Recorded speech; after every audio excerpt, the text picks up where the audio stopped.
সাত সকালে সেজেগুজে কোথায় যাওয়া হচ্ছে? তুমি ভুলে গেলে ছোট মা, আজকে আমার পরীক্ষা শুরু না।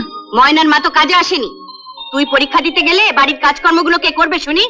পরীক্ষা তো মাত্র 3 ঘন্টা, আমি এসে সব কাজ করে দেবো।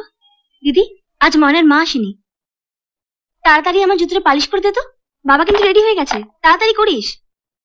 কি গো ছোট মা, ও একটু জুতোটাও পালিশ করে নিতে পারলো না? তুই থাকতে ও পালিশ করতে যাবে কেন? আমার কলেজে দেরি হয়ে যাচ্ছে না। হোক দেরি, জুতো জোড়া পালিশ না করে তুই কোথাও বেরোতে পারবি না। আমাকে সাজা দিতে গিয়ে নিজের মেয়ের মাথাটা চিবিয়ে খেও না ছোট মা। কি বললি? কি বললি তুই?